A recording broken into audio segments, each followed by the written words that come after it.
Olá, meu querido amigo, minha querida amiga, é um grande prazer para mim estar aqui com vocês para compartilhar com você aquela série de mensagens que já estudamos aqui. Nós vimos aqui a felicidade e o descanso, vimos aqui as amizades e a felicidade. Estudamos aqui vários temas maravilhosos. Hoje o nosso tema é muito bom. Hoje vamos falar sobre a felicidade e o trabalho. Você vai ver aqui qual é a relação da felicidade com o trabalho. E vamos tirar muitas dicas aqui, vamos ver dicas importantes, vamos tirar lições para nossas vidas. Você vai gostar da mensagem de hoje. Então, seja bem-vindo, seja bem-vinda e que Deus abençoe você poderosamente e toda a tua família, é meu sincero desejo. Eu gostaria de começar a iniciar a mensagem de hoje dizendo para vocês que certo escritor, ele disse uma vez que o seu filho, ele se dedicou como um castor na construção de uma choupana que ficava ali num bosque próximo da sua casa. Na verdade, aquele menino ele não necessitava dela. O menino construiu a choupana simplesmente pelo prazer que ele sentia de fazer alguma coisa. Assim segue a fórmula, né? Fazer o que se quer e ter prazer no que se faz.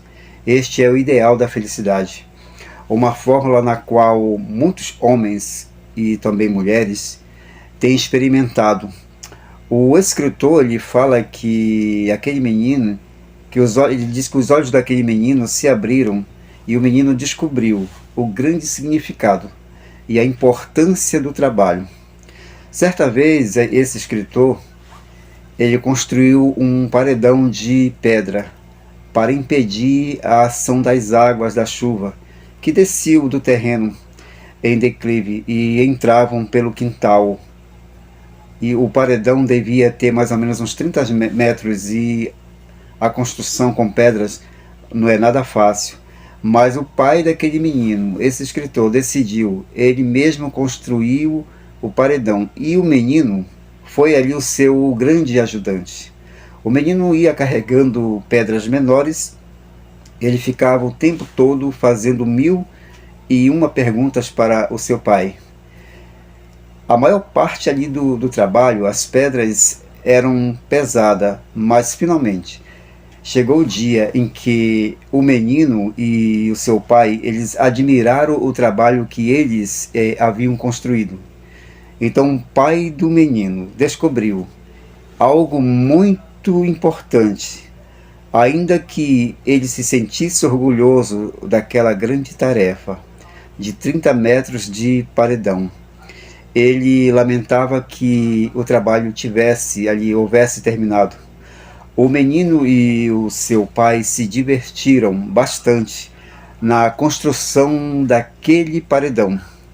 O menino, olhando para seu pai, perguntou: "Que outra coisa nós vamos fazer agora, papai?" Meus queridos amigos, fazer o que agrada não é talvez muito difícil, mas não é sempre possível e temos muitas vezes que fazer tarefas que não nos agradam. É possível que até tenhamos como único trabalho para ganhar vida um trabalho que seja completamente desagradável. E dia após dia nos encontramos apegados a este trabalho. E como podemos encontrar o mínimo de prazer na realização de nosso trabalho? Como podemos ser felizes em tais condições? Esta pergunta ela pode receber diversas respostas. Por exemplo, certa vez, uma jovem dona de casa, ela escrevia artigos para um jornal e ainda ela conseguia fazer as tarefas de sua casa. Ela sabia ocupar a sua mente em coisas separadas. Ela ainda vendia os artigos que ela escrevia. E certa vez, em uma outra cidade, havia também um jovem que imaginava suas poesias enquanto ele trabalhava numa fábrica de empacotamento. Então ele trabalhava algumas horas diárias. Era um trabalho cansativo. E ele tinha que trabalhar durante horas seguidas. Esse jovem imaginava e escrevia as suas poesias. O fato é que suas poesias, meus amigos, eram publicadas em revistas importantes.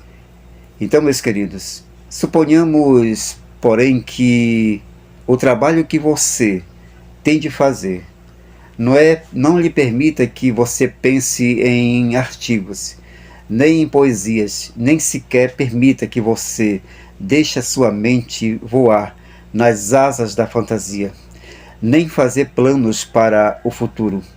Temos que nos dedicar voluntariamente. Procure encontrar no trabalho que você está fazendo ali no momento presente um detalhe interessante e considere o seu trabalho interessante, porque todo trabalho, meus queridos, tem algo, com certeza tem algo bom.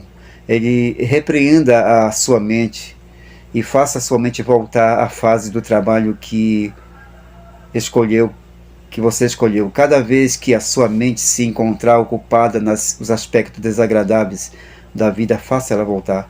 Pode ser que as circunstâncias sejam totalmente adversas para a vocação a qual nossos gostos e aptidões nos levem.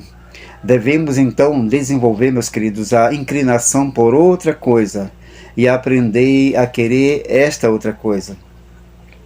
Certa jovem violonista que em sua cidade e nas zonas vizinhas ela tinha bastante êxito com uma orquestra que ela tinha formado, ela decidiu ir a Nova York com a intenção de trabalhar em uma estação de rádio. Ela descobriu que nesta atividade havia muita concorrência e que os poucos recursos que lhe havia deixado ali o seu pai se esgotaram. Ao ela ver que dificilmente poderia manter-se no trabalho da música, ela investiu os últimos $200 que ela tinha em um curso de secretária. Quando ela se habilitou, ela se ofereceu para trabalhar gratuitamente em algum escritório sério, a fim de adquirir experiência. Ela encontrou, na verdade, alguém que aceitou e ela se desempenhou tão bem que no fim da semana ela recebeu o salário de secretária eficiente e ela passou a trabalhar em diversas firmas para variar e ampliar seus conhecimentos, até que ela um dia pôde entrar no escritório de um advogado de renome, onde a sua eficiência atraiu a atenção de um dos ajudantes do presidente Roosevelt, que contratou essa jovem como secretária da Casa Branca. Então, meus queridos amigos, o trabalho, ele oferece segurança. Muito longe de ser o trabalho uma maldição e um fardo, o trabalho, na verdade, ele pode proporcionar-nos verdadeiro prazer e também contribuir para a nossa felicidade. Por quê? Pela simples razão de que ele nos proporciona segurança. Então, meus amigos, já vimos que a segurança é essencial para a pessoa ser feliz. Qualquer trabalho útil tende a aumentar nossa comodidade e assegurar nosso alimento e também daqueles que dependem de nós. Quer dizer que o trabalho ele aumenta a nossa segurança para o dia de amanhã. E é o que chamamos de segurança econômica, que afinal quer dizer segurança de nossa casa. Nós vamos falar agora da importância do dinheiro na nossa vida. Bem examinado o assunto, o dinheiro ele representa, meus amigos, trabalho, economia e capital. Por isso que se pode desenvolver o capitalismo nos tempos modernos. Por quê? Porque a introdução das máquinas nas indústrias permitiu a cada operário produzir enormemente, mais do que necessitava pessoalmente. Ainda hoje o dinheiro, ele continua sendo o meio mais econômico de trocar o nosso trabalho pelo de nossos semelhantes. Não se vive, meus queridos, sem dinheiro. Há algo raro acerca do dinheiro. Nada parece substituí-lo em seu efeito sobre a mente humana. A razão é óbvia: o dinheiro significa mais do que segurança e capacidade de satisfazer necessidade e desejo. Ele ocupa em muitas vidas o lugar das realizações. Ter dinheiro demasiado cria naturalmente no ser humano preocupações, aflições, incerteza, mas ter um pouco de dinheiro é certamente, meus amigos, necessário para sobreviver livres de sentimentos deprimentes. Por muito desprendido que alguém seja inseguro e que não lhe interessa o dinheiro, a pessoa não pode viver sem o dinheiro. É um dever cuidar da família, a qual a pessoa é responsável. O que podemos dizer, por exemplo, de um homem que passa o dia após dia ocupado com brincadeiras, enquanto a sua esposa e 5 filhos dependem do seu trabalho para sobreviver? É sem dúvida, meus amigos, o que fazem alguns homens quando assumem a atitude de que não lhes interessa o dinheiro. Esses homens gastam tempo com generosidade com os de fora, privam a sua família, meus queridos, da comodidade das quais ela tem direito. E às vezes é necessário que alguém ajude esses homens e desperte eles e faça eles voltar imediatamente para um severo exame de consciência. E foi exatamente isso o que aconteceu certa vez a um homem. Ele era muito capaz, quase um gênio da mecânica. Ele havia instalado muitas fábricas como engenheiro, mas ele nunca ficava no emprego por muito tempo. Este homem, meus amigos, ele contou para um amigo sobre o último fracasso que ele sofreu. Ele foi trabalhar num banco, ficou ali um ano. Ele não gostava, foi o que ele confessou. Ele experimentou contabilidade. Ele foi a uma escola comercial, passou nos exames brilhantemente. Gostava de livros e estudava com prazer. Mas, quando se diplomou, foi colocado como contador em certa empresa e ele descobriu que não se interessava pela rotina do trabalho com tinta azul e vermelha. Ele deixou o trabalho e foi estudar direitos. Isso também não interessava a ele. Aos 32 anos de idade, ele tinha à sua folha de serviço 12 ocupações diferentes, provadas e abandonadas. Ele gastou os últimos centavos que ele tinha em uma viagem à casa de seus pais para morar com eles. Durante um ano ou mais, ele ficou ali na casa de seus pais sem trabalhar. E com isso ele perdeu todo o equilíbrio da própria vida. E ele tinha medo, grandemente temia o seu futuro. Mas, meus queridos, um belo dia, a sua mãe lhe disse em tom de brincadeira, ela disse exatamente assim: Martim, meu filho, você sempre gostou de fazer pastéis. Por que não faz uma fornada e eu me encarrego de vender aos vizinhos? Aquilo foi uma verdadeira inspiração para Martim. Ele fez pastéis e sua mãe foi vender. Isso era algo que lhe agradava. Ele divertiu-se com isso. Ele sabia fazer pastéis melhor do que a maioria das cozinheiras. Seu negócio, meus queridos, foi aumentando, despertou-lhe a paixão pelo ganho. Ele criou uma padaria especializada em pastéis, e o seu estabelecimento se desenvolveu de tal maneira que Martim construiu uma fábrica. Ele ampliou os negócios ao ponto de ver seus produtos distribuídos em vários estados. Martim continuava interessado em fazer bons pastéis, que lhe desse, por exemplo, maiores vendas. Ele passou a fabricar outras guloseimas, e essa tinha grande aceitação. E assim, meus amigos, Martim se tornou um grande personagem entre o seu povo.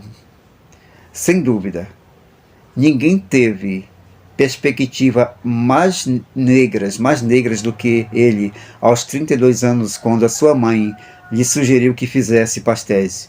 Mas poucas pessoas têm vivido mais feliz do que Martim, desde que sua mãe lhe fez aquela sugestão e ele pôs rigorosamente em prática.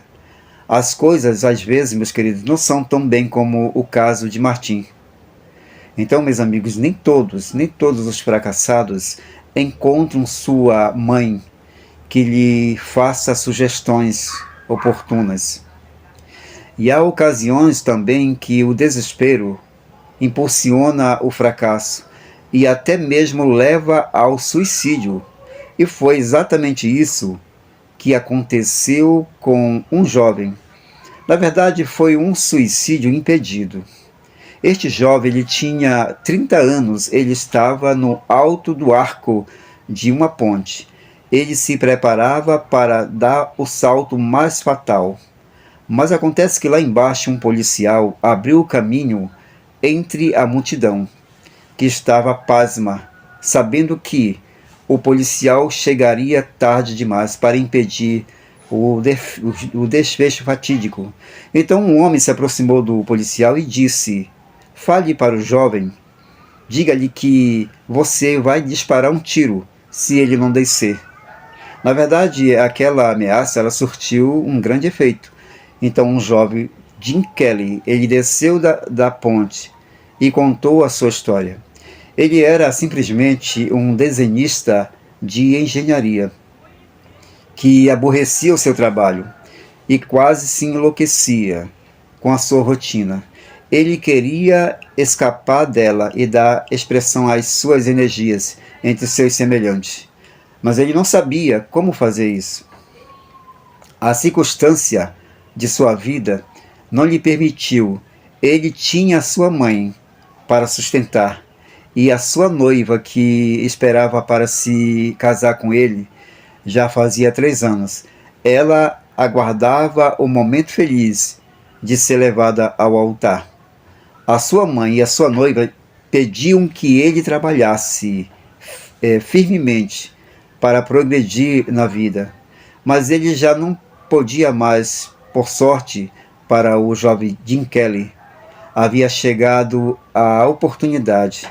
A única pessoa que podia ajudar ele era o coronel Richard, o consultor industrial e engenheiro, que foi mais tarde conselheiro de senadores e deputados sobre assuntos relativos, meus amigos, aos veteranos de guerra que podiam e que deviam voltar à vida civil. O coronel analisou ali a personalidade do jovem Jim Kelly e lhe deu conselhos positivos.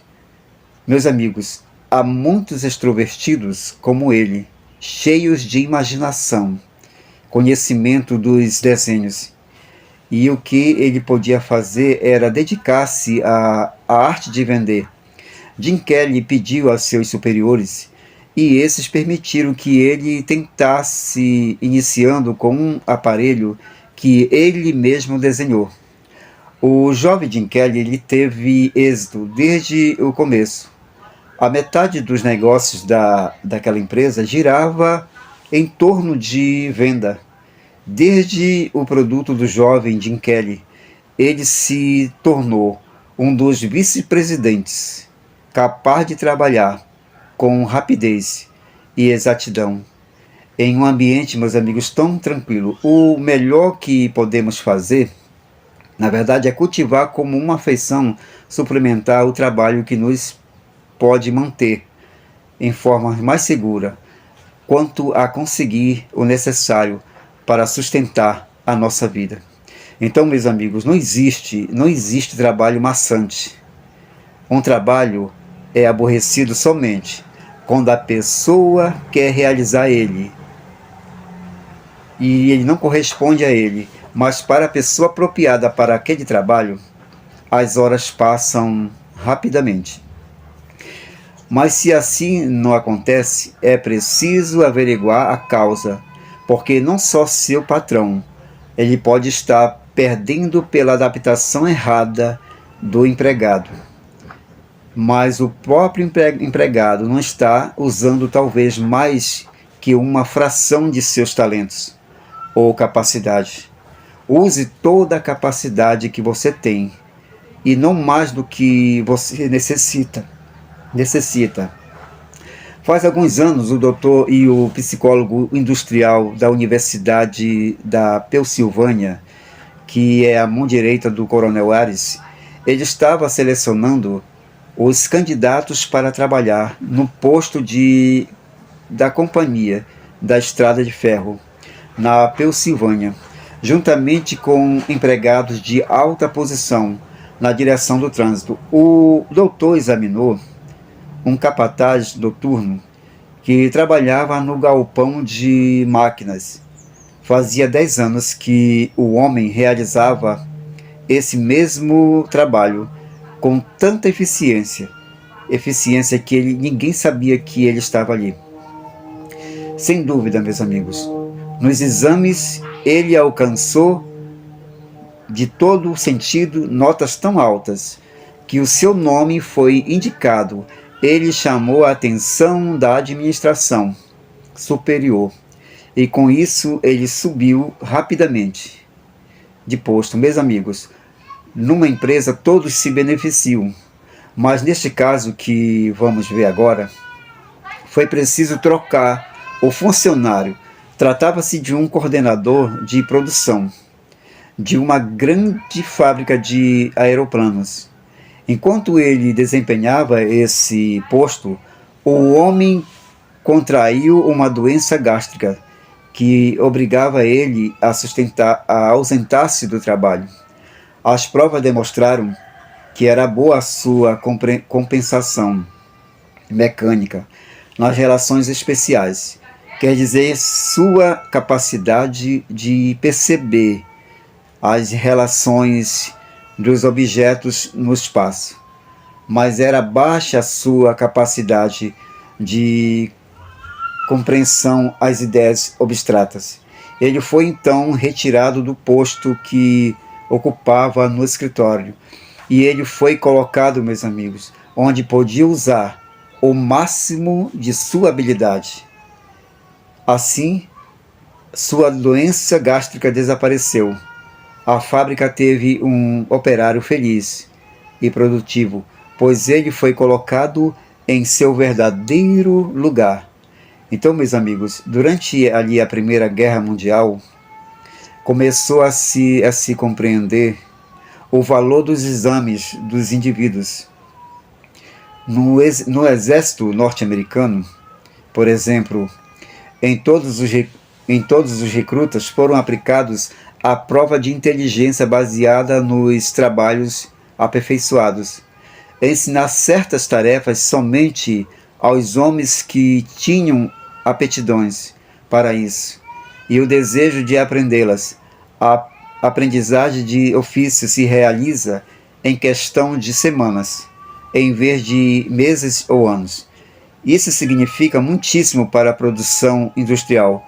Foi aplicado também, meus amigos, no exercício, a seleção guiada pelos exames individuais, contribuindo enormemente para a eficiência da maioria dos exércitos.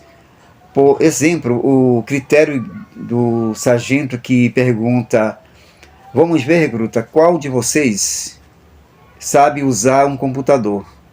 E logo adianta-se alguém com essa preparação. Então, naquele momento, o sargento manda este recruta limpar a cavalaria, quando é possivelmente um jovem que nunca tratou de animais, se expôs aos perigos que os cavalos oferecem. Meus queridos, colocar um homem apropriado no trabalho adequado está chegando, na verdade, a ser o lema em todos os países progressistas. Nós vamos ver agora a classificação de aptidões. Primeiro, a inteligência geral ou abstrata é a capacidade de resolver problemas que se referem ao uso das palavras, números ou outros símbolos. É medido por prova de vocabulário, raciocínio, matemáticos e outros exames. Com quanta velocidade e exatidão trabalha a mente. As coisas que a pessoa pode fazer bem se descobre também os talentos superiores, os talentos insuspeitos, a inteligência mecânica, ou seja, a capacidade de resolver problemas que tem que ver com o uso do objeto, como, por exemplo, como a pessoa usa um computador. Existem os exames onde se usa lápis, papel, manipulação de objeto, quebra-cabeça, etc. A inteligência social, ou seja, a capacidade de resolver problemas que se relacionam com outras pessoas, além do próprio indivíduo. Nos exames para determinar essas aptidões, estuda-se a personalidade da pessoa, extrovertida ou introvertida. Se a pessoa amadurecer emotivamente, então ela pode ajudar os outros. Além dessas grandes classificações, se descobre a aptidão motora do indivíduo, quer dizer, a velocidade com que ele pode realizar, com destreza, e também como ele pode realizar diferentes operações, e também interesse ou vontade de trabalhar, que se comprova pelas respostas dadas à pergunta sobre o que agrada a pessoa ou o que desagrada. Às vezes, meus queridos, a vontade de trabalhar basta para vencer certas desvantagens definidas. Foi exatamente isso que aconteceu a um jovem universitário, cujos exames haviam demonstrado que ele não estava inclinado à medicina, mas isso era o que ele queria. Ele se dedicou com esforço e conseguiu se diplomar. E foi durante a guerra que ele, como cirurgião, se diplomou. E durante a guerra, como cirurgião da Armada, ele fez algumas valiosas contribuições à ciência médica. Meus amigos, um outro caso foi o de um homem que chefiava o departamento de contadoria de peças para automóveis. Seus superiores queriam muito ele, mas eles não tinham confiança em sua capacidade. Ele era lento na execução dos projetos e das suas atividades. E também, suas contas nunca estavam em dia. Os seus superiores decidiram mudar ele de atividade. Mas o coronel descobriu que este homem tinha boa experiência, que seu nível mental era elevado, mas não usava todas as suas capacidades. Tinha aptidões latentes para dirigir, mas sua lentidão se devia à sua má reação psicológica. O corpo e a mente deste homem estavam desalinhados, má digestão, a aflição que sentia. Ele tinha medo e ele sabia que os ajudantes eram melhores do que ele. Ele ainda tinha sua capacidade e potencial, seus conhecimentos. Foi apresentado para este homem seus pontos fracos, mas sabendo que ele podia ser um bom administrador, se melhorasse em certos detalhes. Isto lhe deu fé em si mesmo. Ele desviou seus pensamentos do negativo para o positivo. Foi mostrado para este homem, ele porque ele era introvertido e porque nas reuniões da diretoria ele se limitava a concordar com tudo. Pediram para ele dedicar um tempo para o lazer. Depois que ele deixava o escritório, ele fez isso. E assim, meus amigos, ele conseguiu recuperar as energias mentais. Ele passou a dormir bem e teve boa digestão. Foi-lhe ensinado também a usar a mente com mais eficiência. Depois de 8 meses de reconhecimento, durante os quais ele recebeu aumento de salário, seu departamento chegou a ser o melhor e mais organizado da fábrica. Este homem chegou à condição de dar conselhos até para o presidente. O Dr. Myers, ele diz que é muito importante ajustar cada pessoa a seu lugar, não só para que seu rendimento seja superior, mas para fazer a prevenção dos fracassos e desgostos que estavam enfrentando. A verdade é que existe, meus amigos, felicidade na execução de um trabalho que seja agradável ali para a pessoa que o executa. Quando estamos assim, ocupados, o tempo passa que nós nem percebemos. Isso deve ser, meus queridos, uma das maiores contribuições ao bem-estar individual e também coletivo que hoje podem fazer os homens e mulheres que estão em situação de fazer, seja por via oficial ou privada, fazer cada um, meus queridos, reconhecer, meus amigos, o valor e a dignidade do trabalho é muito importante. E foi isso exatamente que, do mesmo jeito que se conseguiu realizar na Alemanha, em 1914, que elevou tão alto o nível de produção adequada daquela nação. Mas hoje estamos em condição de fazer mais sabiamente, não pelo orgulho transigente desse complexo de inferioridade ou superioridade, mas pelo simples desejo de ser felizes, ao desfrutarmos os bens das maravilhas que existem na natureza, que por seu intermédio Deus provê. Então, meus amigos, mediante o trabalho inteligente que fazemos, devemos sentir o desejo de trabalhar. Isso impulsiona a produção. Sabemos, por exemplo, que o introvertido ele prefere trabalhar só.